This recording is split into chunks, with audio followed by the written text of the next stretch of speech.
Vote প্রচারে জনরোষের হুঁশিয়ারি বাঁকুড়া জেলা তৃণমূল সভাপতি তথা বাঁকুড়া লোকসভা কেন্দ্রের প্রার্থী অরূপ চক্রবর্তীর। কেন্দ্রীয় বাহিনী যদি ভোটারদের ওপর গুলি চালায়, বাংলার মানুষ তা সহ্য করবে না। সিআরপিএফকে উস্কানি না দিতে বিজেপিকে হুঁশিয়ারি তৃণমূল প্রার্থীর। এই ঘটনা ঘটলে তার দায়ভার নিতে হবে বলেই সতর্ক করলেন বিজেপিকে। সারেঙ্গা বাজারে এক পথসভায় বক্তব্য রাখতে গিয়েই মন্তব্য করেন তিনি। অরূপ চক্রবর্তী আরো বলেন, 15 দিন পর সিআরপিএফ চলে যাবে, বাংলায় থাকবে সরকার, থাকবেন মুখ্যমন্ত্রী।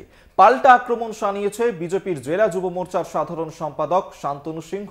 ভয় দেখিয়ে সন্ত্রাসের পরিবেশ সৃষ্টির চেষ্টা করা হচ্ছে বলেই দাবি তাঁর।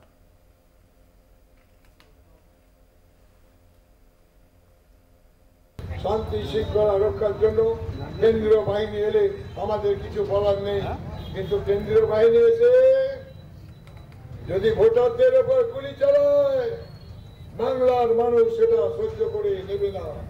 আমরা সতর্ক করছি বিজেপি কর্মীদের, সিআরপিএফ কে দেখে উস্কিয়ে মানুষের উপর গুলি চালানোর চেষ্টা করবে না।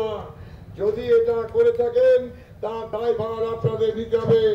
আরেকটা কথা মনে রাখবেন, 15 দিনের জন্য সিআরপিএফ মিলিটারি আসবে, 15 দিন পর তারা চলে যাবে। বাংলায় আমরা থাকবো, পঞ্চায়েত থাকবে, সমিতি থাকবে, জেলা পরিষদ থাকবে, সরকার থাকবে, মমতা বন্দ্যোপাধ্যায় মুখ্যমন্ত্রী থাকবে।